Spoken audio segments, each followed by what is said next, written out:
estamos nós aqui nos estúdios da TV Direta para dar início àquele programa que você espera semanalmente, tal como a gente, né? Naquela ansiedade para que o nosso encontro semanal chegue rápido. Gente, e chegou, né?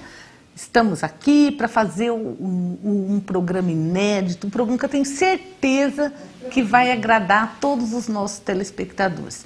Primeiro, por causa do convidado, que eu também já vou chamar de meu amigo, porque sempre que solicitado nos atende com maior carinho e se desloca da vizinha cidade de São José do Rio Pardo e vem até Mococa prestar importantes esclarecimentos a todos os nossos telespectadores.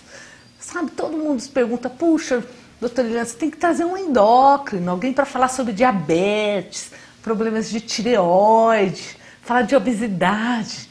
E é isso que nós vamos falar hoje, gente. Hoje o nosso programa vai falar sobre endocrinologia, ou seja, sobre os hormônios, quantas pessoas obesas que às vezes gostaria de uma ajuda, de um auxílio médico, os diabéticos, né? Que às vezes tem alguma dúvida, não consegue controlar a sua patologia, ou você também que está em casa com problemas de tireoide. Olha, eu falei esses três, mas tem muito mais coisas que um endócrino cuida. Vou apresentar para vocês, mais uma vez, nosso convidado, o Dr. Everton, que veio da nossa vizinha cidade de São José do Rio Pardo e está aqui em Mococa prestando esses importantes esclarecimentos. Everton, meu muito obrigado de coração por ter aceito o convite de estar aqui hoje. Boa noite, Eliana, boa noite, telespectadores. Eu que agradeço ao convite e para mim é sempre um prazer vir aqui. Eu falo também que você é uma amiga, não é mais uma que me chama aqui para o programa, mas é uma amiga mesmo. Muito obrigado mais uma vez. Gente, vocês já viram o nosso convidado, já sabem os assuntos de hoje. Então, o nosso telefone já está à disposição de vocês. Olha lá na telinha, ó. 19 3656 4147. E aqueles que são mais conectados, que gostam do seu WhatsApp, né, do seu Zap aí, pode também mandar, ó, no 19, né? Olha lá, ó, 99220 0357. Estamos à disposição de vocês. Vamos aproveitar. Às vezes você fala, mas eu não tenho diabetes. Não tem, mas você tem que aprender para não ter, né? Para não... mas seu pai tem, seu tio tem, quer saber sobre insulina? Estamos aqui à disposição de vocês. Doutora, eu vou abrir, logo que nós estamos falando de diabetes, né? Falando desse importante assunto, dessa doença crônica, né? Que tanto transtornos ainda traz para o povo de maneira geral. Uma doença traidora, silenciosa, cruel, né, doutor? Porque muitas vezes as pessoas nem sabem que tem diabetes. Né? Então eu gostaria de começar perguntando assim, as pessoas que estão em casa nos assistindo, e devem estar se perguntando quais são os sintomas assim, de uma pessoa que está ficando diabética. Tem alguma coisa que a pessoa sente, doutor? Sim, Helena, tem sim. Só voltando um pouquinho nesse questionamento que você fez. A Sociedade Brasileira de Diabetes divulgou recentemente um trabalho mostrando exatamente a porcentagem de pacientes que não sabem que têm diabetes. Então, de cada 20 pacientes em média, 7 não sabem que têm a doença. Ou seja, é o que você falou, uma doença silenciosa, né? E por que é importante você fazer esse diagnóstico de uma doença crônica como essa? O maior risco hoje de cegueira prevenível no mundo, diabetes. A maior causa de amputação de membros inferiores, diabetes. Segunda maior causa de hemodiálise, diabetes. Então é uma doença que as complicações dela que são terríveis. E quais são os sintomas que esse paciente tem? No início do diagnóstico, muitas vezes o paciente não sente nada. Ele vai sentir quando a glicemia começa a passar dos 250. A glicemia é o açúcar no sangue. Quando ele aumenta em torno de 250 a 300 miligramas por decilitro. E quais são os sintomas? Muita sede, muito xixi, boca seca, dor nas pernas, cansaço, perda de peso, visão embaçada, coceira no pênis ou coceira na vagina. Por quê? Porque o excesso do açúcar na corrente sanguínea é eliminado na urina. E a flora vaginal e a flora peniana muda com o açúcar. Então começa a dar um pouco de cândida, que é uma coceira. E isso também é um dos sintomas do diabetes. Muitas mulheres, elas iniciam o quadro de diabetes exatamente com o prurido vaginal. Doutor, e criança também, né? Muitas vezes as crianças chegam a entrar até em coma e aí vai ver uma criança que era diabética, a família nem sabia, né? Sim. Na realidade, a maioria dos quadros em criança, é importante a gente explicar o seguinte. Existem dois tipos de diabetes, o diabetes tipo 1 e o diabetes tipo 2. O tipo 1, ele é uma doença que acomete principalmente crianças, adolescentes e adultos jovens. Pode até dar em pessoas mais velhas, mas é mais difícil. Esse é o tipo do diabetes onde a célula beta do pâncreas, que é a responsável pela produção da insulina, é destruída. Então o pâncreas, a célula beta, não produz mais insulina. Então esse paciente, ao diagnóstico, ele já tem que ser iniciado com a insulina. E outra coisa importante que muita gente não sabe, o diabetes tipo 1, ele não tem a ver com a genética. Por exemplo, filho de pais diabéticos, irmãos diabéticos, avô diabético, não tem histórico. Isso é uma doença autoimune. O que é isso? O organismo entende que a célula beta do pâncreas, que é a responsável pela produção da insulina, é uma inimiga. Ele vai lá e destrói a célula beta. E o paciente não produz mais a insulina. Enquanto o tipo 2, que também representa 95% do acometimento da população, esse sim tem a ver com a genética. Mas qual é o fator mais importante para o desenvolvimento do diabetes tipo 2? Obesidade, sedentarismo, ou seja, doença do mundo moderno. Esse é o principal fator. E as crianças realmente, são o que eu te falei, são as mais acometidas, porque muitas vezes você não faz o diagnóstico. A criança começa, principalmente quando é criança pequena, faz xixi na cama, toma muita água, fica chorona, cansada, não quer sair mais, fica apática, uma criança que fica em casa. Isso tudo são sintomas de que a glicose está muito alta, né? O importante é que a pessoa tem que procurar ajuda, tem que procurar tratamento, né, doutor? E você sabe que existem muitos trabalhos preventivos, às vezes a gente em praças, né, que as pessoas colocam aquelas unidades móveis, né, para ver PA, glicemia. E é importante a pessoa parar e fazer um teste assim, né? Muitos pacientes são diagnosticados exatamente nesses mutirões que a gente chama, o mutirão da saúde, né? Por quê? O paciente nem imagina que tem. Ele vai lá e faz o exame e diagnostica. Como que é feito o diagnóstico do diabetes? Então, quando você faz o exame de sangue, a glicemia de jejum que eu digo é de 8 horas, não é mais 12 horas, isso mudou. Então, hoje a gente não pede mais para o paciente ficar 12 horas em jejum. É 8 a no máximo 10 horas. Nesse período de 8 a 10 horas, ele tem que amanhecer com a glicemia entre 70 a 99 miligramas. De 100 a 125 miligramas é pré-diabético. E acima de 126 miligramas por decilitro, ele já é considerado diabético. Muitos trabalhos hoje mostram que quanto mais cedo você faz o diagnóstico do diabetes, melhor é a evolução do quadro. Por quê? Quando você faz o diagnóstico do diabetes, como eu havia dito anteriormente, a célula beta ela já foi destruída ou já diminuiu a sua produção. Então 50% da célula beta já morreu. Quando a gente faz o diagnóstico, a gente vai tratar os outros 50% desse pâncreas que ainda continua funcionante. Então, quanto mais cedo você faz o diagnóstico, melhor para o paciente.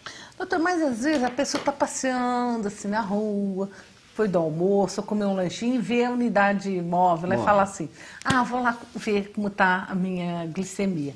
Só que a pessoa não está em jejum, né?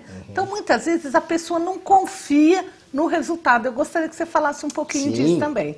Então, esses mutirões, é importante por quê? Quando que você faz o diagnóstico do diabetes pela glicemia capilar, que a gente chama, que é aquela pontinha de dedo que você faz nos exames de mutirão. Quando a glicose está acima de 200 miligramas por decilitro, a qualquer hora do dia, o paciente apresentando pelo menos muita sede, muito xixi e boca seca. Então ele tem que ter pelo menos essas 3 condições, mais a glicemia acima de 200 miligramas. Aí sim é feito o diagnóstico. Claro, ele vai ter que ser encaminhado para um posto ou para um serviço de saúde, onde ele possa fazer a glicemia mesmo venosa, que é aquela que a gente vai ver como que está o açúcar. E muitas pessoas que têm diabetes já falam assim, nossa, estou com diabetes, nunca mais vou poder comer doce. Nunca mais vou ver açúcar na frente, nunca mais vou poder comer arroz, pão. E não é essa a realidade também, né? Eu gostaria que você falasse um pouquinho a respeito de alimentação para as pessoas que são diabéticas. Sim, é muito interessante essa sua pergunta, porque muita gente acha que o problema é só o açúcar. E não é só o açúcar. O problema do diabetes é que ele altera o metabolismo dos carboidratos. O que vem a ser o carboidrato? O carboidrato é uma fonte de energia. Então, onde que você encontra carboidrato? Arroz, mandioca, batata, polenta, pão, macarrão, pizza. Tudo isso, depois de 2 horas, ele vira açúcar. Então, essa ideia de que a gente não pode comer açúcar, o diabético não pode, não é verdade. Eu tenho pacientes que eles falam, doutor, eu gosto de comer um pouquinho de açúcar. Eu posso? Lógico que pode. Pode não. Você deve comer, porque esses alimentos, eles são transformados em açúcar. Integralmente. Você come o pão. Depois de 2 horas, 100% dele no teu organismo virou açúcar. Então ele é uma fonte de energia. Por isso, Eliana, aproveitando a oportunidade, eu sou totalmente contra. Isso é polêmico, mas enfim, eu sou contra. Aquelas dietas restritivas, onde o paciente fala assim, eu não como carboidrato.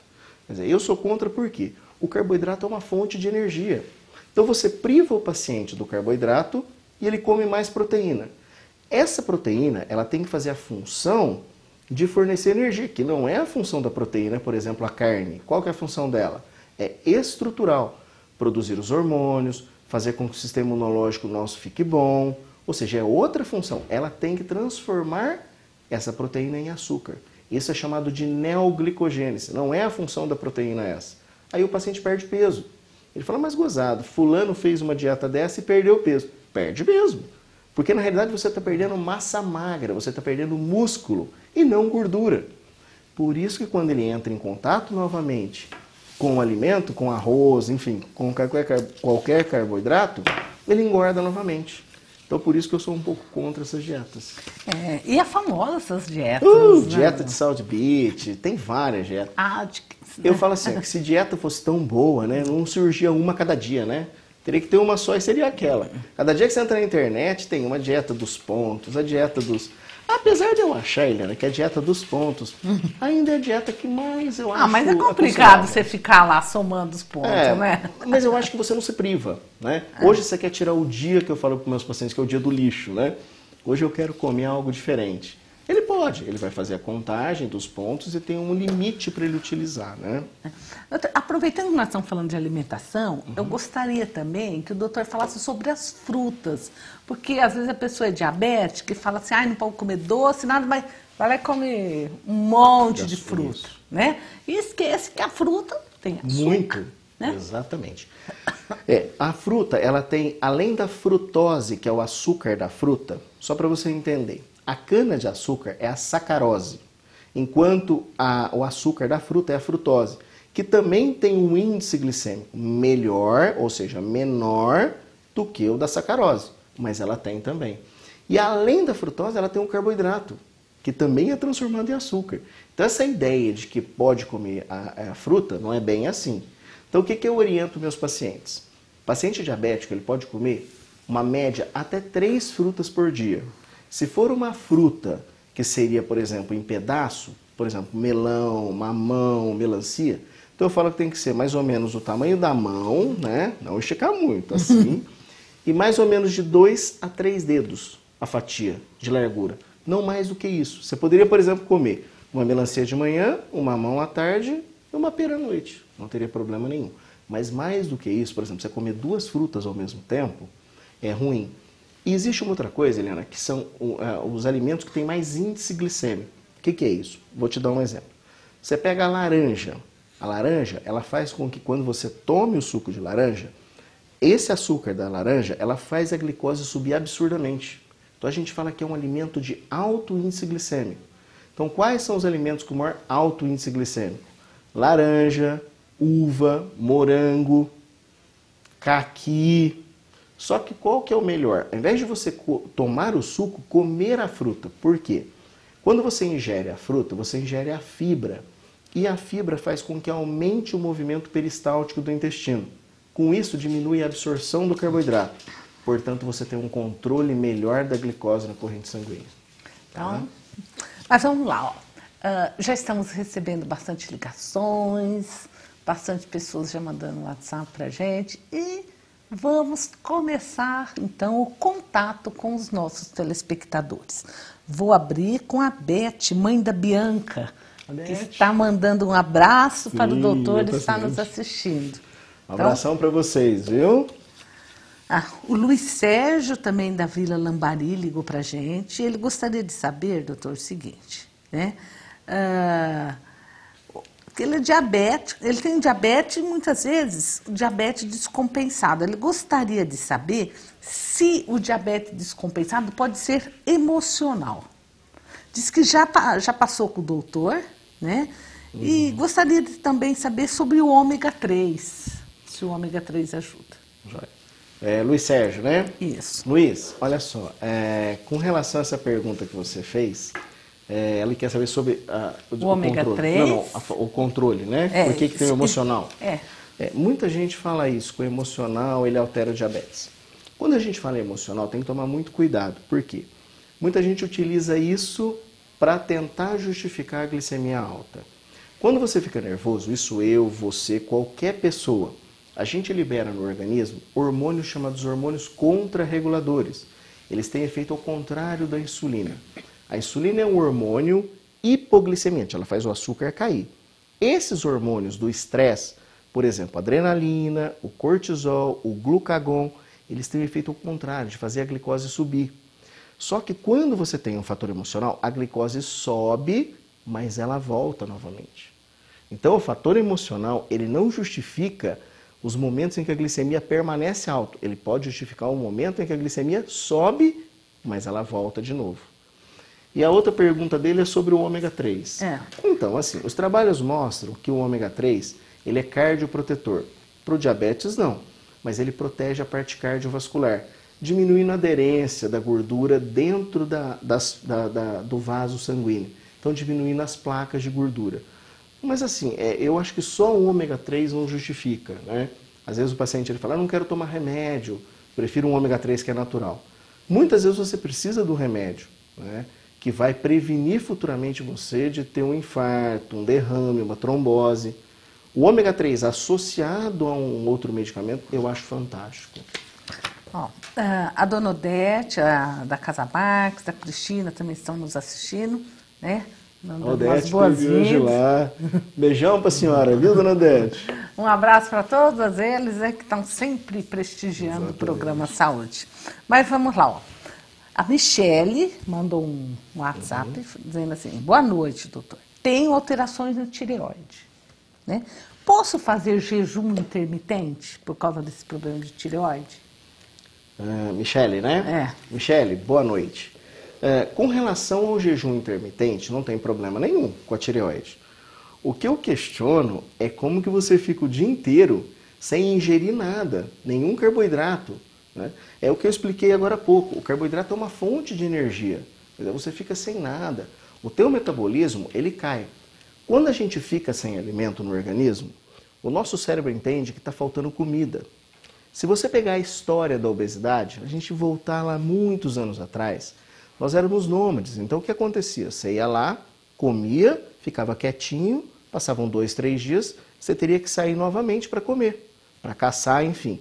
Então você imagina uma pessoa de 100, 150 quilos correndo atrás na época de uma lebre ou então subindo numa árvore para comer. Por seleção natural, esses genes foram passando para nós. Então hoje, o que os nossos genes entendem? Se você fica sem comer, se você não se alimenta corretamente, o organismo entende que está faltando comida. Então o cérebro diminui o metabolismo, pensando em preservar você como espécie. Então se você fica muito tempo sem comer, o metabolismo cai, seu metabolismo fica lento. Igual como, por exemplo, um urso, quando ele inverna, o metabolismo vai muito lento. Então a pessoa fala, gozado, eu não estou comendo, mas também não estou emagrecendo. Exatamente por isso, porque o metabolismo fica muito lento. Só para responder essa pergunta para você, o jejum intermitente não tem nada a ver com a tireoide. Você pode ter problema da tireoide, tomar o remédio direitinho e o jejum intermitente não interfere. Sou a Mariângela, lá da Santa Clara, doutor. Boa noite. Gostaria de saber sobre gordura no fígado, né? Como deve fazer a alimentação? Vamos lá. Boa noite, Maria Ângela. Obrigado pela pergunta, viu? Muito interessante essa pergunta. Muita gente já deve ter ouvido falar da esteatose hepática, né? Esteatose hepática nada mais é do que uma gordura que fica entremeada no fígado. Qual que é o problema disso? Essa gordura no fígado, ela pode levar o paciente futuramente a ter dois problemas: câncer de fígado ou uma cirrose não alcoólica. Lógico, não é que isso vai acontecer do dia para a noite. São anos de evolução e você não fazer nada. Então, normalmente, o que a gente pede para o paciente?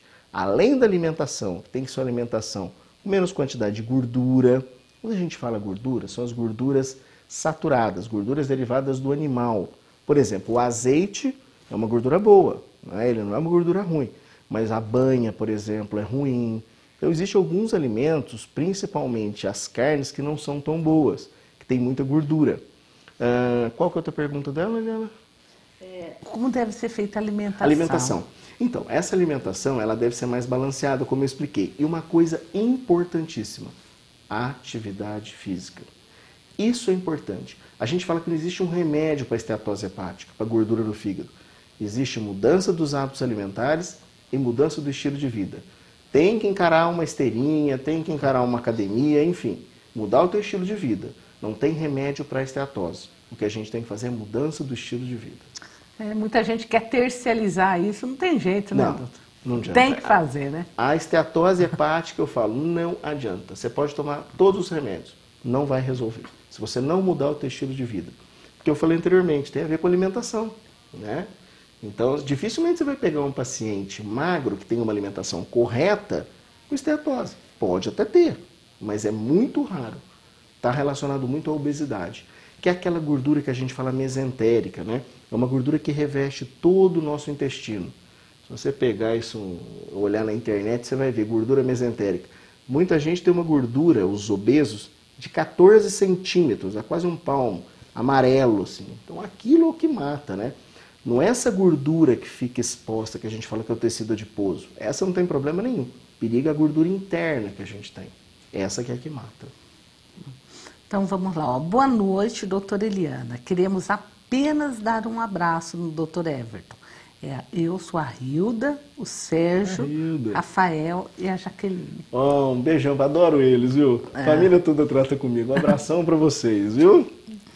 Boa noite, eu sou a Cristiane da Coab 2. Um abraço para você, Cristiane. Tenho hipotireoidismo. Doutor, eu estou amamentando. Tenho pouco leite. Tenho que dar complemento para o meu bebê de 4 meses. É por causa do hipotireoidismo? Faço uso de Puran 100 microgramas ao dia.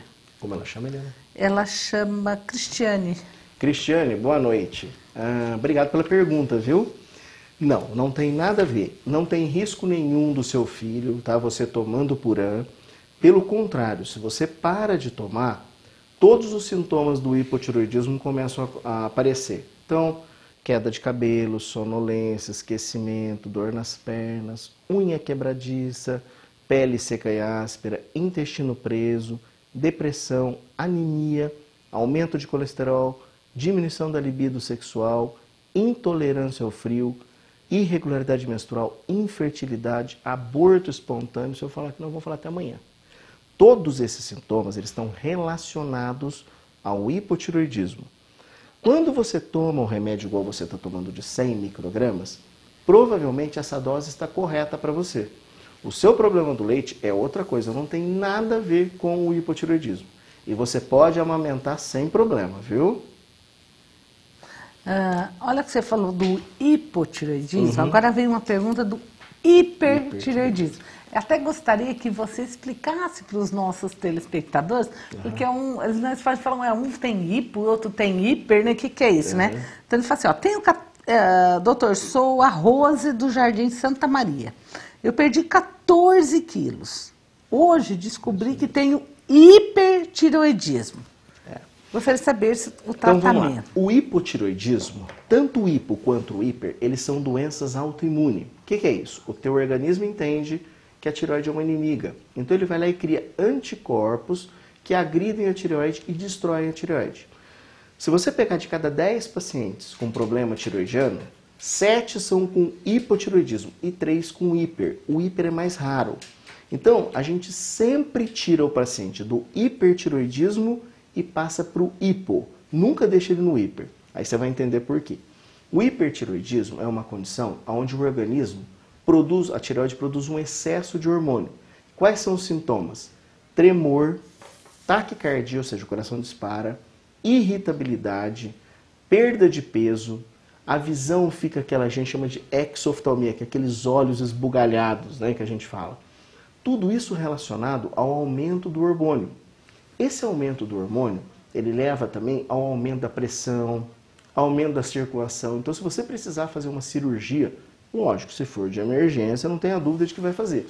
Mas se for uma cirurgia eletiva, onde a gente marca a cirurgia, o paciente com hipertiroidismo, ele tem um sangramento muito intenso. Então, normalmente, a gente trata o hipertiroidismo com 3 coisas. Ou um medicamento, ou uma coisa chamada iodoterapia, que você dá uma dose de iodo para o paciente, e essa tireoide capta esse iodo e ela leva a diminuição na produção do hormônio. E uma outra condição que seria a exerese, ou seja, a retirada da tireoide. E aí a gente tem as condições para cada um. No Brasil, a gente utiliza muito o tratamento medicamentoso, que é normalmente o tapazol, que a gente utiliza em 90% dos casos, né? Porque é o que resolve.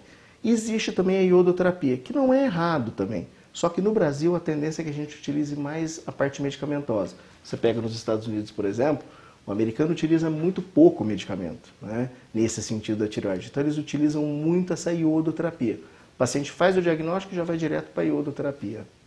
Essa seria a diferença do hiper para o hipo. Certo. Ó, boa noite, doutora Eliana, e boa noite, doutora. Eu sou a Meire, da Vila Carvalho. Doutor, eu tomo muita água a noite toda, porque minha boca seca muito, né? E, em consequência, né, se tomo muita água, faço xixi a noite toda, né? Tem muitas dores na perna, né? E muita coceira. Isso pode ser algum sintoma de diabetes. Meire, boa noite. A princípio, só à noite não. Mas normalmente o paciente com diabetes, ele tem muita sede. Para você ter uma noção, eu vou tentar traduzir para você. Enquanto a gente toma uma média de 2,5 litros, o paciente diabético, quando ele está com a glicose muito alta, ele chega a tomar 5, 6 litros de água por dia. E não é só à noite, é o dia todo que ele toma. E não faz só xixi mais à noite, né? Ele faz durante o dia todinho. A gente fala que entra água e sai água, entra água e sai água. E vem acompanhado realmente dessa coceira. Mas aí eu acho que valeria a pena você fazer, para tirar e ter certeza disso, né? Fazer o quê? O exame de sangue. Se você não quiser fazer o exame venoso, faça o exame capilar. Procura um pronto-socorro, procura uma unidade básica de saúde para que você possa fazer. Mas a princípio, só à noite, não é do diabetes. E tem que tirar dúvida, né? Sim, é isso que eu estou falando. Eu acho que é importante porque esses sintomas que você está são sintomas clássicos, mas não só à noite, é durante o dia todo. Né? Então é isso que você precisa ficar atento, fazer logo esse diagnóstico. Ou para afastar isso, né? Ó, o Edson Lanches ligou pra gente. Doutor, Coca Zero, pode tomar quem é diabético ou não? Altera a glicose tomar Coca Zero? Oi, Edson, boa noite. Nossa, é polêmica essa pergunta. E tem gente que vai comer o lanche enorme, pede uma Coca Zero, né? Vou economizar na Coca, não é? Queira ou não queira, são umas calorias a menos, mas não justifica, né? Bom, enfim, deixa eu te explicar uma coisa importante. A Coca, vamos dar um exemplo da Coca, você falou isso. A Coca-Cola normal, pra você ter uma noção, ela tem uma quantidade de calorias que é em torno, uma latinha de 144 calorias. O equivalente a 27 gramas de carboidrato. E tem em torno de 28 miligramas de sódio. Então, o paciente diabético, ele precisa realmente, se ele for tomar, de uma Coca Zero. Por quê? A Coca Zero, uma latinha tem 1 caloria. Quer dizer, teoricamente, você precisaria de 144 latinhas a zero para equivaler em calorias a uma Coca-Cola normal. O que eu quero dizer com isso? A Coca-Cola Zero, ela tem menos açúcar, ou seja, não tem nenhum pouco de açúcar, mas ela tem um pouco mais de sódio. Então existe aquela polêmica, né? Toma muita Coca Zero, é perigoso por causa do sódio. A gente pode ingerir por dia 4.800 miligramas de sódio. A Coca-Cola Zero, ela tem em torno de 48, enquanto a Coca-Cola normal tem 28. Por que a Coca-Cola Zero tem mais sódio? Por causa do adoçante, que normalmente é de ciclamato de sódio. Isso retém um pouco mais de líquido, mas isso não quer dizer que não possa. Por quê? E eu falei isso outro dia aqui no programa, muitos pacientes depois no consultório foram, o senhor falou que podia tomar Coca Zero. Eu disse assim, a Coca Zero para diabético é melhor do que a outra Coca-Cola, mas se você puder evitar refrigerante, melhor ainda. Esse refrigerante, esse sódio que vai ali, que é os 48 miligramas, se você for falar assim, então não pode tomar, então você também não poderia tomar leite. Porque um copo de leite, ele tem 112 a 120 miligramas de sódio. Então ele tem muito mais sódio do que um copo de Coca-Cola. Então não é pelo sódio, a quantidade sim. Você fala, eu tomo 2 litros de Coca-Cola Zero por dia. Isso é um absurdo. Você toma um copo, não vejo problema nenhum. Tá? Uma latinha, né? Não vejo problema nenhum. Eu, particularmente, quando tomo, eu só tomo a Coca-Cola Zero. Eu não tomo a Coca normal. Porque eu acho que é muito açúcar. A gente tinha trabalhos, Eliana, na Unicamp, que a gente fazia com ratos. Então a gente pegava um rato, fazia um clamp euglicêmico dele, do pâncreas dele, e dava para ele Coca-Cola. Você vê a quantidade de insulina que o rato tinha que produzir para conseguir compensar essa glicose, é um negócio assustador. Depois que eu vi aquilo, eu nunca mais tomei refrigerante normal. Tem que produzir uma quantidade absurda. E aí entra uma outra questão.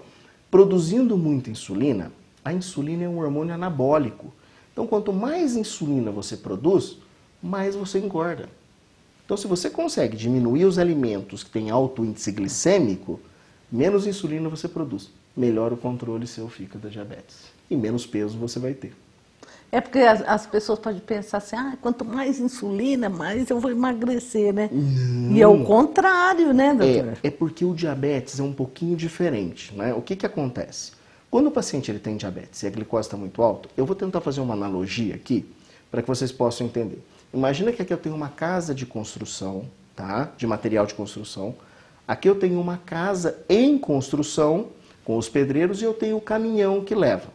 Então vamos imaginar, o pâncreas é essa casa em construção, certo? Então aqui está a casa em construção, aqui está, perdão, o material de construção. Aqui está a casa que é onde vai chegar esse material de construção. O que quebra aí é o caminhão, que é a insulina que não consegue levar esse material. Então, a célula não consegue chegar ao açúcar. Então, o problema é a insulina que não tem no paciente diabético, ao contrário. Né? Muita gente quando fala assim, mas eu tenho produção de insulina em excesso, eu tenho diabetes. Não, o problema é o contrário, o diabético ele não tem insulina. E alguns pacientes, principalmente os obesos, eles produzem insulina em excesso. Esse é um dos fatores do ganho de peso desses pacientes. É o aumento da insulina, na produção da insulina. O Nelson Espanha também está assistindo, dá uma abração pra você, viu, Nelson? Né? Mandar um abraço pro Nelson, pro Cido Espanha. Cido, né? Verdade. Ele disse que é seu paciente também, né? Ele gostaria de saber qual insulina pode substituir a Novomix, pois não acha mais no laboratório. E mandando um abraço. Então, vamos lá. Essa insulina, realmente, não é que ela está caindo em desuso, é que há uns tempos atrás a gente até utilizava esse mix de insulina. Porque o que é a Novomix 30? Ela é uma associação de duas insulinas, onde 70% dela é insulina longa duração e 30% é uma insulina de ação ultra rápida. Muitas vezes a gente não consegue um controle muito eficaz com ela. Então a gente troca por outras insulinas. No mercado hoje, que você poderia encontrar, seria a Humalog Mix. Aí você tem a Humalog Mix 25 e a Humalog Mix 50. A que é mais parecida com a Novomix 30 é a Humalog Mix 25. Que aí as dosagens seriam muito parecidas. Mas está saindo de... Não. É que às vezes, Helena, eu falo assim, né? Brasil, você vê, isso não falta no exterior. Você pega nos Estados Unidos, não tem falta. É obrigado a ter. É que, infelizmente, aqui no Brasil, a gente tem esse desleixo com a saúde, né? Então, o que acontece? O laboratório não produz, porque diz que falta matéria básica para fazer insulina. Não é nada disso. É porque eles priorizam outro mercado, ao invés de priorizar o mercado brasileiro, né? Mas não tem falta, não. Né? Vai normalizar isso, pode ter certeza. Ó, o Zé Ricardo Franzoni mandou um Zé abraço para você. Um abraço, Zé. Toda a família, né? O Chico Enfermeiro também, nosso telespectador. O Chico sabe que eu venho aqui, ele fica. É, ele ficou firme aqui com a gente, Verdade. viu? Diz que está fazendo tratamento, né, oftalmológico, né? Ele já perdeu 90% da visão, né? Está fazendo inclusive laser já. Sim. Ele tem diabetes há muito tempo. Doutor, o tratamento da visão, ele é irreversível por conta do diabetes?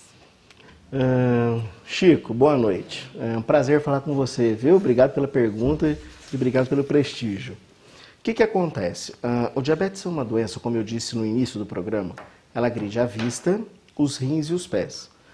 Guarda isso, a lesão causada pelo diabetes, ela não tem volta. Então, se você perdeu 90% da visão, a gente consegue impedir a evolução, mas você não consegue voltar. Às vezes o laser, ele melhora muito a visão, mas você não vai voltar a enxergar do jeito que você estava. A parte renal e a lesão nos pés também é irreversível. O que você lesou, o que você perdeu, esse não volta mais. Mas uma coisa importante, não adianta nada você fazer as sessões de laser se você não controlar a glicose. Toda vez que a glicose estiver alta, ela vai fazer lesão na sua vista, ela vai fazer a retinopatia diabética. Então, mesmo fazendo o laser, você tem que obrigatoriamente controlar essa glicose. Isso é fundamental. E o paciente diabético, ele tem que ir no oftalmologista todo ano, não tem, doutor? Mesmo se ele não estiver sentindo nada, não é? Assim, o paciente diabético tipo 1, a gente recomenda, a Sociedade Brasileira de Diabetes recomenda, que ele vá quando faz o diagnóstico e depois de 5 a 6 anos que ele está com a doença. Isso no diabético tipo 1.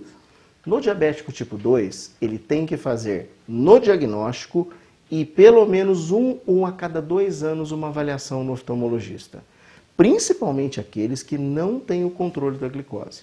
Aqueles que têm o controle da glicose, ainda o risco é bem menor. Quando eu digo controle, a gente fala de um exame chamado hemoglobina glicada. Esse exame é o exame que faz uma média do açúcar nos últimos 3 meses. É como se ele pegasse, por exemplo, você pediu o exame hoje, então ele vai ver o mês 8, o mês 7 e o mês 6. E ele faz uma média.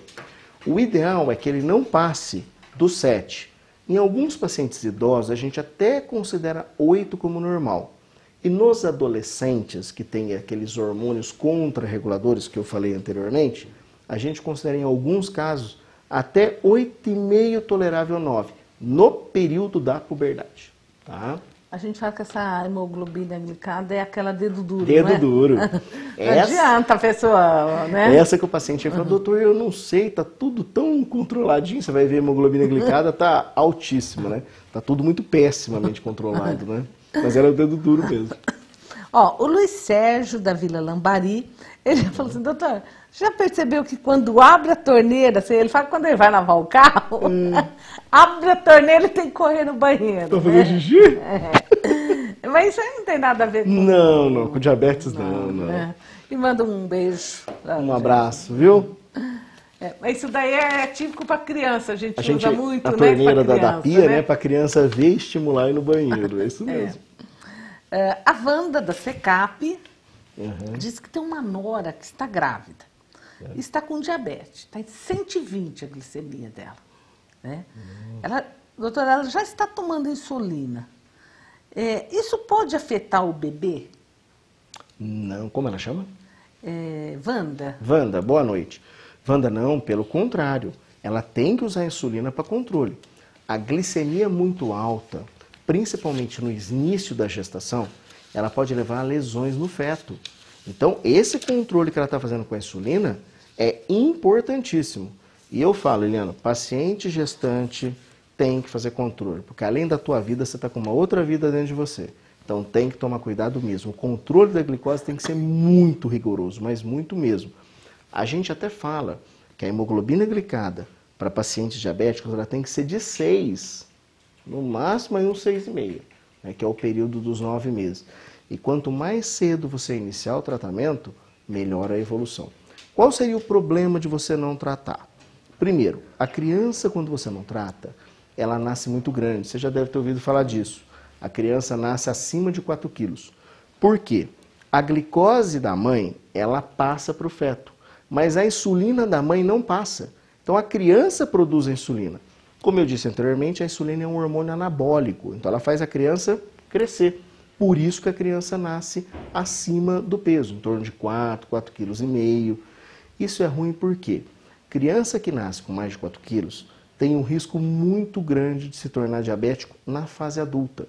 Exatamente porque produziu muita insulina durante a gestação. Então, esse é um cuidado muito importante que tem que ter. A gestante tem que controlar, diabética tem que controlar a glicose. Boa noite. Gostaria de mandar um grande abraço para o Dr. Everton. Somos pacientes dele. O senhor é um ótimo médico e uma excelente pessoa. É a Dani e o Du. Nossa, obrigado. São meus pacientes mesmo. Um abração para vocês, viu? Tá vendo que seus pacientes já assistem. Me assiste, verdade. Boa noite, doutor. Tenho hipertireoidismo de Hashimoto. Hipertireoidismo? É hipotireoidismo. É hipotireoidismo, né? isso. Então eu tenho hipotireoidismo ou de tireoidite de Hashimoto. Hashimoto, isso. Né? Tomo Sintroid, Uhum. né? 75 microgramas. Vivo tentando emagrecer. Já usei remédios, né? Mas tive muito enjoos com esses medicamentos, náuseas. O que o senhor me diz desse medicamento? Tive que suspender o uso. Parece que ela usou um remédio que chama Saxenda. Isso. E ela gostaria de saber, né? O meu nome é Eunice. Oi, Eunice, boa noite. Então, realmente, não tem nada a ver, é o que eu expliquei anteriormente. O hipotireoidismo, estando controlado, o teu metabolismo está igual de um paciente que não tem hipotireoidismo. Tá controladíssimo. Com relação ao Saxenda, realmente é um medicamento novo. Ele chama-se liraglutida. Como que funciona esse medicamento? A gente tem uma célula no intestino chamada célula L. Quando o alimento passa por essa célula L, a gente libera alguns hormônios chamados GLP-1, glicose-like peptídeo. Esses hormônios eles vão até o pâncreas e fazem o pâncreas secretar insulina. Então a gente fala que são medicamentos inteligentes, que ele só vai agir se a glicose estiver alta. Se a glicose estiver normal, ela não vai agir. E isso para o paciente diabético. E qual o efeito no paciente para perca de peso? O Saxenda, a liraglutida, ele faz com que a comida fique parada no estômago por mais tempo. Então retarda o esvaziamento gástrico. Com isso, a sensação que você tem de plenitude é muito grande. Então o paciente ele toma o café da manhã, na janta, ele ainda está com a comida do café da manhã. E isso pode dar um pouco de náusea nele. Eu falo o seguinte, não é ânsia de vômito, é importante a gente diferenciar isso. Ânsia de vômito é aquela sensação que você está quase vomitando. Náusea é aquela sensação de você olhar a comida e falar assim, nossa, que delícia. Não quero. Dá aquela sensação ruim. O que eu vou sugerir para você? O Saxenda é fantástico. Diminui a dosagem. Começa com uma dosagem menor, a gente fala que chama titulação de dose. Na caneta ela tem 0,6, 1,2, 1,8, 2,4 e 3 miligramas, que é a dose máxima que você utiliza. E é uma aplicação diária. Então você escolhe o dia, o horário e aplica todo dia naquele horário. O que eu sugiro? Você reduzir um pouquinho. A hora que você chegar no 0,6, você reduz um pouquinho e aplica. Isso mantém durante uma semana. Depois, na outra semana, você aumenta um pouquinho, até você ir se adaptando ao medicamento. A dose normalmente que a gente utiliza é de 1,2 a 1,8. Essa é a dosagem padrão. Não tem jeito, né? Tem, claro. Aí, né? A Isabel da Coab 1 diz o seguinte, que ela tem insulina natural em casa, tem diabetes alta, né? E às vezes chega a 400 a glicemia dela. Ela gostaria de saber se ela tem que tomar insulina para controlar o pico de diabetes dela. Sim, quando você diz insulina natural, eu acho que pelo que eu entendi, deve ser as insulinas que são fornecidas no posto? Ou na rede pública, é isso? Não entendi. Enfim, porque não existe. A insulina natural, se você é diabética, você já não tem mais e usa insulina. Quer dizer que o seu pâncreas já não funciona mais. O que eu acho que aí, ela perguntou no final que... Ela faz picos, né, de 400 de glicemia. Então, aí você teria que usar, não a insulina natural, mas essa insulina. Que seria, aí você tem várias, a regular, você tem a insulina ultra rápida, que são as insulinas que fazem a glicose cair mais rapidamente. A NPH E os outros análogos de insulina, que seria a Degludec, a Levemir, outras insulinas, elas conseguem abaixar, mas a longo prazo. Esse pico que você está de 400 é perigosíssimo. Ela não falou a idade dela não, né? Não, não falou. Mas então, o risco, dependendo da evolução do quadro, quando você tem uma glicemia muito alta dessa, é você entrar em coma. Se você fica muito tempo com essa glicose alta sem corrigir, o paciente entra num quadro de desidratação. Ele faz um coma que a gente chama coma hiperosmolar, com aumento da glicose. E tem que internar várias vezes para poder hidratar o paciente. Ó, o Roberto, aqui do centro, ele pergunta, doutor, se pessoa ansiosa, ela tem metabolismo acelerado? Depende. A ansiedade, ela leva você a um quadro que eu falo sempre de ansiedade compulsão. Então o paciente, ele come por compulsão, não come por fome. Ele come porque ele está ansioso e ele tem que mastigar. E muitas vezes o fato de você mastigar, você produz serotonina, que é um neurotransmissor cerebral, na realidade é um hormônio, que dá uma sensação de equilíbrio, de bem-estar.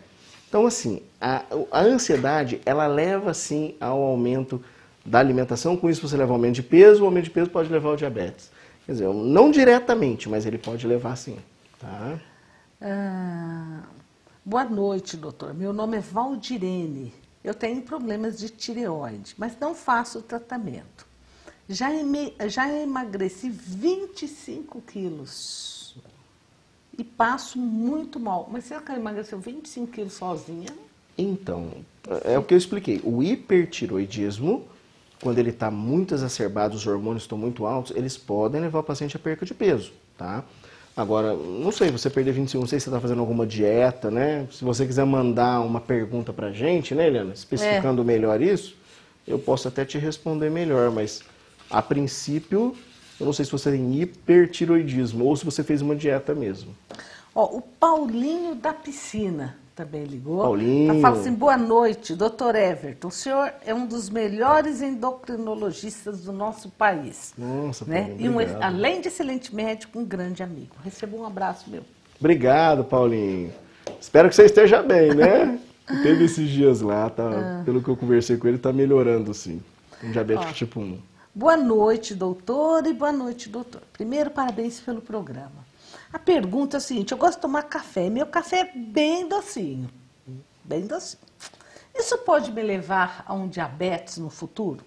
Hoje fiz meus exames, faço sempre, estão sempre normais. Meu nome é Lourival e moro no aeroporto municipal, tenho 53 anos. Um abraço para o senhor, viu, seu Lourival? Um abraço, Lourival. Pergunta. Vejo que você está sempre participando do nosso programa Saúde também. Verdade. Ó, como eu disse anteriormente, o fato de você consumir açúcar não quer dizer que você vai se tornar diabético. Mas depende dessa quantidade de café, né? Então eu falo que tem pessoas que idolatram o café, então toma aí uma quantidade absurda. Se você toma uma quantidade muito grande de café e põe muito açúcar, o que acontece é que o açúcar faz você produzir insulina em excesso. Não agora, mas com o tempo, você pode ter uma falência na produção da insulina, se você exagerar muito no açúcar. Eu sugiro que você diminua a quantidade de açúcar, tá? Eu não sei a quantidade de café que você toma, mas diminui um pouquinho. O açúcar não é bom não, viu? Eliana, eu falo que tem 4 coisas que são brancas que não prestam. Se você tirar da sua vida, é melhor. Sal, açúcar, farinha branca e cocaína. E tem alguns que dizem que branco médico também, né? Acabar com o médico. Mas enfim, esses 4, se você eliminar da sua vida, não, o quinto não. O quinto deixa, né? Outro dia eu falei para um paciente, ele falou assim, e o branco do médico, doutor? Eu falei, não, esse não. Só 4, né? Então vamos lá, ó. A Elma e a Edna, tia da Heloísa, são suas pacientes. Ligada para te deixar um abraço e um beijo. Dizer, doutor, o senhor é muito importante e é muito especial para nós 3. Muito obrigado. Um abração para vocês, viu? E obrigado por terem ligado. Ó, uma pessoa anônima, um telespectador, um amigo anônimo nosso, né? Ele diz o seguinte, que ele tem diabetes descompensado. Fumo de 2 a 3 maços de cigarro por dia. É muita coisa, né, doutor? Tomo medicamentos psiquiátricos. Doutor, será que é por causa disso que a minha diabetes está sempre entre 250 a 400? Não por causa do cigarro, mas por causa do estresse.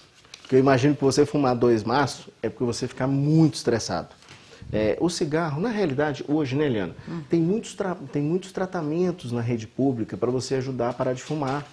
Eu acho que você poderia procurar um tratamento, porque você parando de fumar, diminui esse estresse, entendeu? E aí provavelmente controlaria melhor essa glicose. Eu não acho que seja só do estresse, eu acho que tem outros fatores, alimentação, uso de medicamento de forma errada, insulina, enfim, eu não sei se você é insulino dependente ou não. Mas, primeira coisa, parar de fumar. Você sabe que dia 29 agora vai ser comemorado, né, o dia da luta contra o tabagismo, né? Dia 29 agora, Dia 29, né? Nós estaremos fazendo alguns eventos, sabe? Para alertar as pessoas dessa droga lícita, né?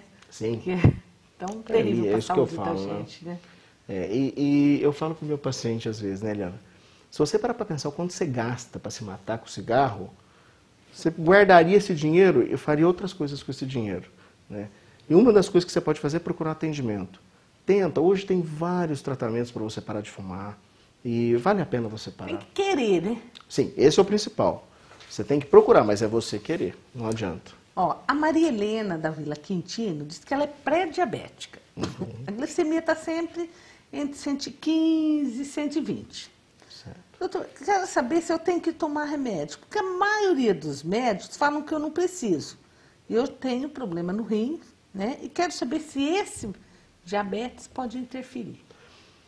Olha, a Sociedade Brasileira de Diabetes, ela preconiza que o tratamento medicamentoso ele seja feito acima de 126 miligramas por decilitro.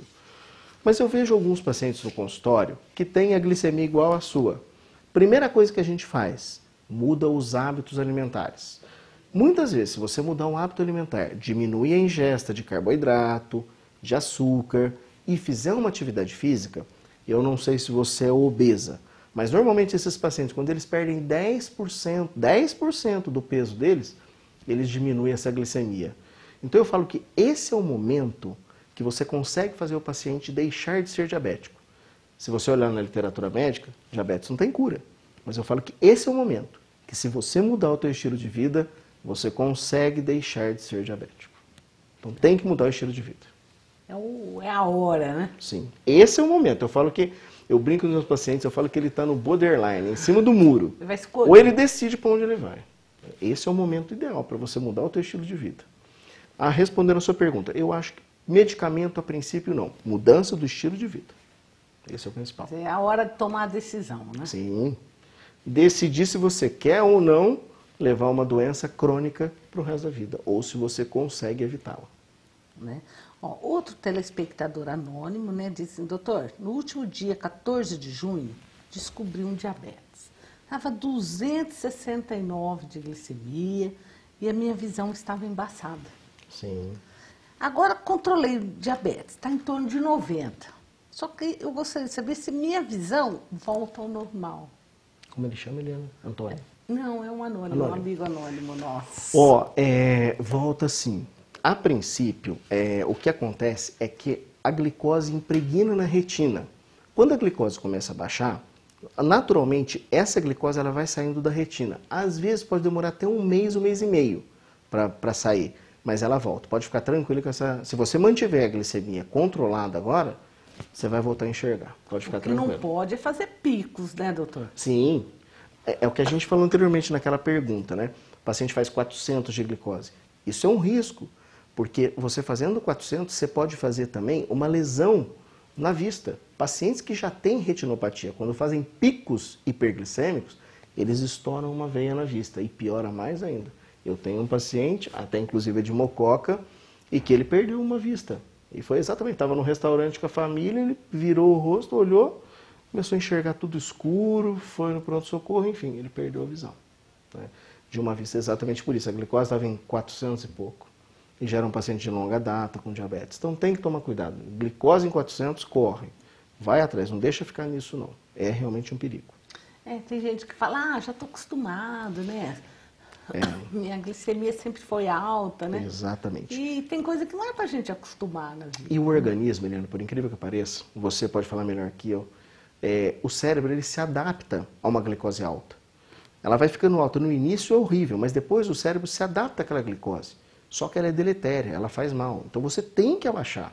E quando você começa a abaixar, às vezes, o paciente fica em 100, ele começa a ter os sintomas de hipoglicemia, tremor, taquicardia, suor frio, irritabilidade, tontura, às vezes até desmaio. Isso porque a glicose está começando a baixar e o cérebro é o primeiro a sentir. Mas é o que eu falo para o meu paciente, tem paciência, isso não é hipoglicemia, isso é porque a glicose está abaixando e isso ela vai estabilizar. Demora uma semana, 10 dias. Passou essa fase, você vai diminuir os sintomas. Mas não deixa a glicose ficar alta, não. Não acostuma com isso, não. A Silvana, da Coab 1, ela gostaria de saber assim, doutor, quanto que a gente pode tomar de adoçante por dia, né? E ela fala que sempre que ela faz exames, está 110, 120, né?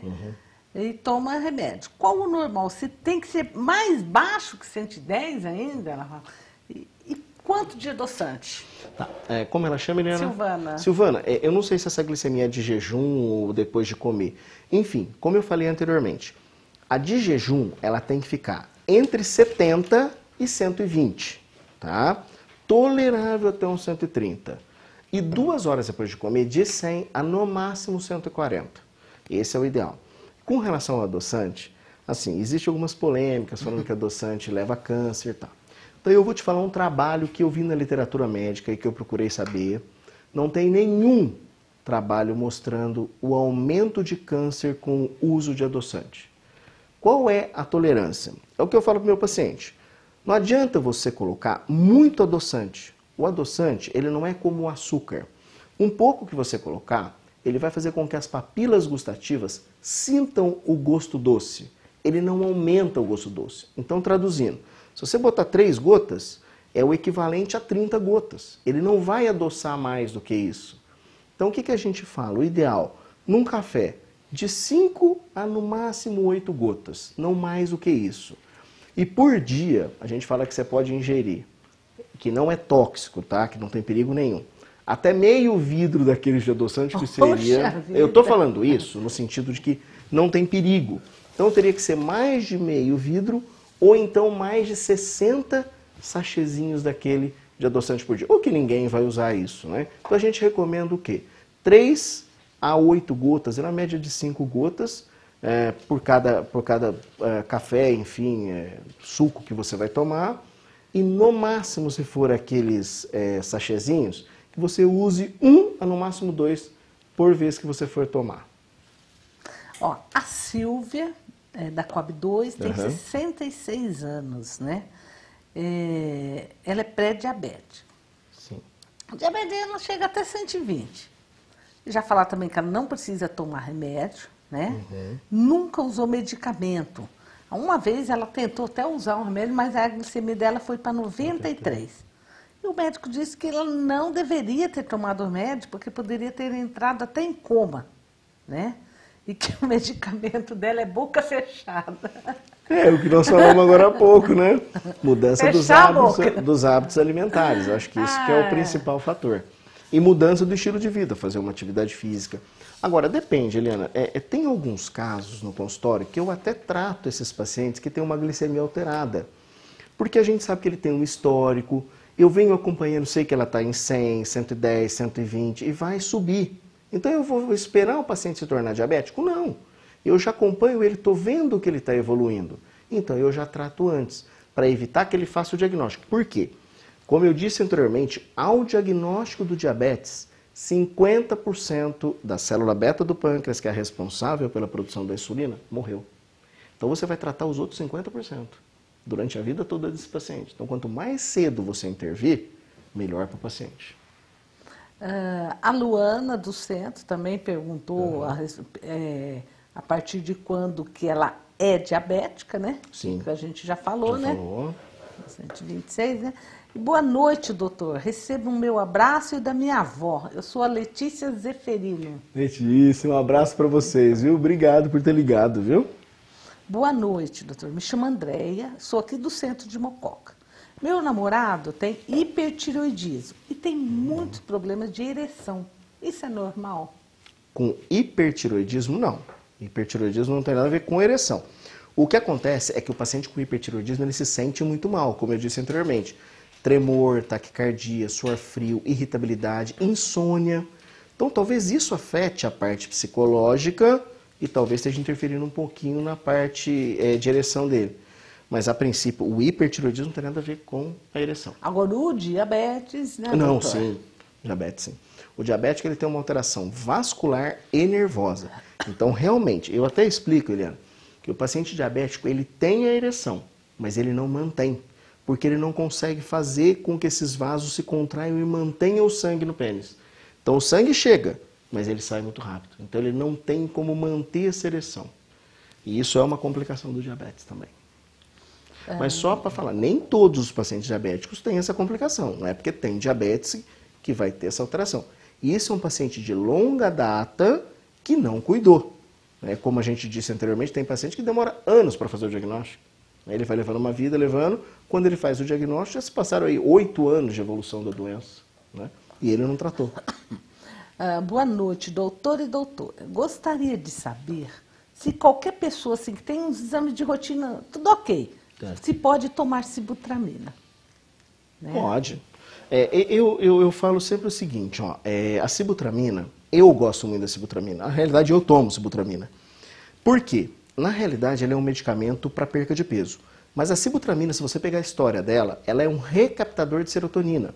Traduzindo, ela é um medicamento usado como antidepressivo também, que foi visto que se perdia peso. Portanto, os trabalhos com relação à depressão pararam.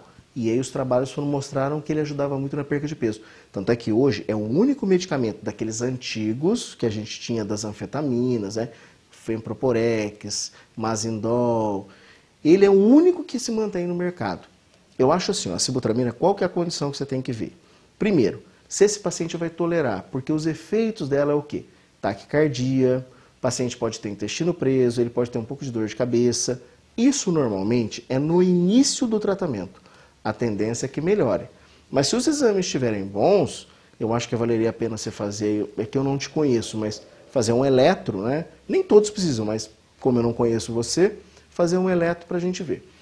Recentemente saiu um trabalho sobre a sibutramina, chamado SCOUT, Sibutramine Cardiovascular Outcome Trial. O que foi esse trabalho? Esse trabalho foi feito com pacientes de alto risco para doença cardiovascular que usaram o medicamento. Foi esse trabalho que todo mundo falou, nossa, sibutramina é perigoso. Então aí vem a crítica de alguns especialistas, inclusive eu, que fiz esse trabalho. Eles dividiram um grupo que usou e o grupo que não usou. Só que esse grupo que usou e o que não usou, eles tinham doença cardiovascular. O que na bula é contraindicado ao uso. Então pacientes com hipertensão de difícil controle, doença cardiovascular, infarto, AVC, é contraindicação. Então imagina que eu uso um medicamento num paciente que fala para mim, eu sou alérgico. Eu falo, não, mas pode tomar. Eu tenho 2 objetivos. Ou eu vou te matar ou eu quero ver se você está falando verdade mesmo. Então, o que aconteceu ali foi que esse trabalho foi feito com pacientes que não eram indicados para usar. Só para falar o desfecho desse trabalho. O grupo que usou o medicamento teve 16% o risco maior de infarto agudo do miocárdio ou doença cardiovascular. O grupo que não usou, 14%. Na minha opinião, é um medicamento muito seguro, porque se não era contraindicado, ele teve 16%, enquanto o grupo que não usou teve 14%, é muito próximo. Ou seja, usando do jeito que você falou aí, fazendo os exames, acompanhando com o médico, eu não vejo problema nenhum. Mas ele tem que ter a sua indicação. Não é todo mundo que se beneficia com o uso da sibutramina. Boa noite, doutores. Meu nome é Maria. Ela toma medicamento para diabetes, de 500 miligramas. Metformina. Deve ser a metformina que ela toma. E agora a glicose já está 97. Bom. Antes era 127. Ela pergunta, mas tem que continuar tomando? Sim. Sim, por quê? A metformina, a gente fala que foi um dos primeiros medicamentos usados para diabetes. E já deve ter ouvido falar que a metformina também ajuda na perca de peso. Por que ela ajuda na perca de peso? Porque ela melhora o controle da insulina. Como eu disse anteriormente, a insulina é um hormônio anabólico. Então ela melhora a ação da insulina. Nesse caso seu, você está usando e teve o controle. Se você para de usar, o que vai acontecer? Aumenta novamente essa glicose. Então, você está com ela controlada porque está tomando. Se parar, fatalmente ela vai subir. Sugiro que você continue tomando, tá? Que não pare, não. A Andréia disse, então, se também está perguntando aqui, então se uma pessoa pode tomar sibutramina tranquilo, né? E não, ela, tranquilo. Inclusive, ela fala assim, eu fazia tratamento com o Dr. Ricardo Pelosi, que infelizmente veio a falecer. Que pena. Realmente, né? Mas se Deus quiser... É um colega que a gente perdeu, bem, né? Eu, assim, Helena, eu não conheci ele pessoalmente, mas a gente tinha muitos pacientes em comum, né, com ele. E eu conheci só dos pacientes me falarem, mas eu não tinha conhecimento pessoal com ele. Mas é uma pena, né? Claro, eu tive o privilégio de entrevistá-lo aqui várias vezes, né? No programa, né? Mas... uma pena. É a vida, né? Profissional. Doutora, eu sou a Valdirene. Eu fiz exames e descobri que estava com problema de tireoide. Depois que eu descobri isso, eu emagreci os 25 quilos, sem fazer regime. Só que eu também não estou fazendo tratamento para tireoide. Agora que eu entendi a pergunta dela, né? Que ela mandou anteriormente, né? Isso. Ela tem o problema de tireoide e não trata. E ela percebe que ela está perdendo muito peso. Então, com certeza, é do hipertireoidismo. Porque o hipertireoidismo, ele dá perca de peso. Só que ele vem acompanhado daqueles sintomas que eu te falei. Cansaço, muito sono, irritabilidade, o paciente fica, né? Aqueles olhos esbugalhados, a pele fica uma pele quente. Às vezes eu falo que o hipertireoideu, ele é um paciente que está o frio que for, ele está banando. Porque ele está quente, né? O organismo trabalha 24 horas, 7 vezes por semana. É como se você estivesse numa esteira 24 horas. Por isso que no final do dia você está morto, cansado, parece que você saiu de uma guerra. Eu falo isso para o paciente, né? Ele fala, doutor, é isso mesmo. A impressão que dá é que a gente está acabado. Então, provavelmente, esse peso que você está perdendo é realmente oriundo do hipertireoidismo. Sugiro que você procure, viu? Porque não é uma perca de peso legal. Isso é perigoso.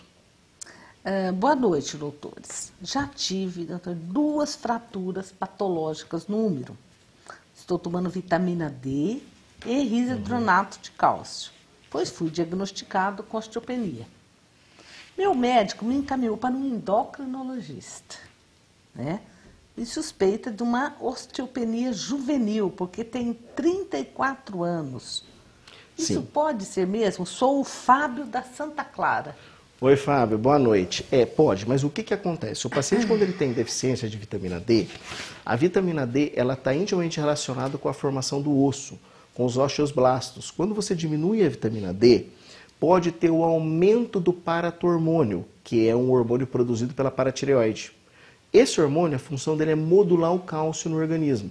E muitas vezes, quando você tem deficiência de vitamina D, aumenta o paratormônio e ele retira cálcio do osso. O que eu sugiro primeiro? O tratamento é perfeito. Reposição de vitamina D e o residronato de sódio. É isso mesmo. E eu não sei o tempo de evolução seu, tá? Mas, a princípio, eu continuaria o tratamento pelo menos 1 ano e repetiria essa densitometria óssea sua para a gente ver. E uma outra coisa legal também que eu falo é que eu não sei, pela sua idade, se é muito novo, mas pode ter uma queda dos hormônios. A gente fala que é a andropausa no homem. A andropausa também leva à diminuição da densidade óssea.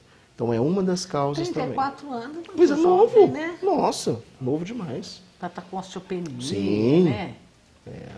E tá certo o tratamento, viu, Helena? É isso mesmo. Mas aí a gente vai ter que investigar mais a fundo. O certo seria isso mesmo, um clínico ou endócrino, né? Mas para você pedir o paratormônio, pedir o cálcio, tem o fósforo, tem uma série de outros que a gente tem que pedir para ver realmente e para afirmar o diagnóstico, se é realmente uma patologia para a idade dele. O Domingos Toscano, lá da Santa Maria, ele disse que faz tempo que ele fez uma cirurgia no coração. Doutor, eu gostaria de saber se essas metformina, glibenclamida, se prejudicam o fígado. Como ele chama? Domingos. Domingos, interessante essa sua pergunta. O glibenclamida é um medicamento mais antigo que a gente utiliza para diabetes. Pro fígado, ele não tem problema nenhum. A metformina também. O problema, muitas vezes, da glibenclamida é que ela é um medicamento que a gente fala que é um hipoglicemiante muito potente. Num paciente infartado, a hipoglicemia, que é a queda do açúcar, ela é devastadora. Porque caindo o açúcar, você aumenta a frequência cardíaca, porque dá taquicardia, dá tremor. No paciente infartado, você aumenta o bombeamento, o risco de um reinfarto é muito grande. Então, pro fígado, não tem problema nenhum. Mas para a parte cardiovascular, sim. Ele é infartado, né? Que ele falou, né? Então, eu não usaria glibenclamida, não. Eu acho que tem outros medicamentos que você pode trocar que são melhores para você. Glibenclamida a gente não utiliza muito, não. Tomar cuidado, né? Já passou por um infarto, né? Cansou? Nem um pouco, nem um pouco. Bom, doutor, eu mais uma vez gostaria de agradecer, assim, é um prazer muito grande recebê-lo aqui na TV Direto, né? A gente se sente, assim, lisonjeado de ver, sabendo do seu trabalho, tanto que não é fácil, né, no seu dia a dia. Mesmo assim, você sempre se dispõe a estar junto com a gente aqui na TV Direto. Vou confessar para vocês que a gente já fez até aqui um bate-papo e um convite, né, para o doutor vir trabalhar com a gente aqui em Mococa, né? São José, Mococa, tão pertinho. Verdade. Nós precisamos de uma pessoa aqui para nos ajudar, né? Principalmente na rede pública, a tratar dos diabéticos, ajudar a gente nos grupos, nos trabalhos que a gente desenvolve aqui. Tenho certeza que você vai aceitar fazer parte do nosso time aqui, certo? E que é muito importante, né, a gente ter essas especialidades, apesar de estar pertinho, mas nada como poder contar realmente com o seu trabalho mais de perto. Espero que você pense com carinho no nosso convite, né? Obrigado. A população de Mococa vai agradecer muito Obrigado. a sua presença aqui. E mais uma vez, né, agradecer e reconhecer o carinho com que você trata a sua profissão. É tão bom a gente ver que a pessoa faz aquilo que gosta e desempenha, né, da melhor maneira possível, está sempre estudando, sempre se aperfeiçoando, né? Eu tenho muito orgulho, né, de ter colegas assim. E passo, então, a palavra para que você faça as suas considerações finais. Eu que agradeço muito. Eu falo que você, como eu disse no início, você agora é uma amiga minha, né? E realmente você me fez esse convite, eu vou pensar com muito carinho mesmo, eu tenho muita vontade. Aliás, eu tenho muito paciente aqui em Mococa e acho que esse convite foi muito bem-vindo, sim. Vou pensar com carinho. Queria agradecer mais uma vez por ter me chamado para vir aqui. Espero ter ajudado e algumas dúvidas. Qualquer dúvida que tiver, eu estou à disposição também depois. Se quiserem mandar para mim no meu e-mail, alguma coisa, pode mandar, não tem problema nenhum. Meu e-mail é escaramelo@uol.com.br, com o E na frente. Então, escaramelo, com 2 L's, @uol.com.br. Mas qualquer coisa te encaminha os WhatsApp que vierem. Perfeito, pode encaminhar. Tardiamente. Não tem problema. Tá certo? Tá certo? Muito obrigado e uma boa noite para vocês. Obrigado, Eliana. Mais uma vez, muito obrigado. E a todos vocês que nos ligaram e ajudaram, né, a fazer esse programa Saúde. Espero que a gente tenha ajudado a esclarecer as dúvidas, pois tenho certeza, a gente faz aqui com o maior carinho e a nossa intenção, como sempre, é proporcionar saúde a vocês. Muito obrigado, fiquem com Deus e até a próxima semana. Deus quiser. Obrigado, doutor. Muito obrigado.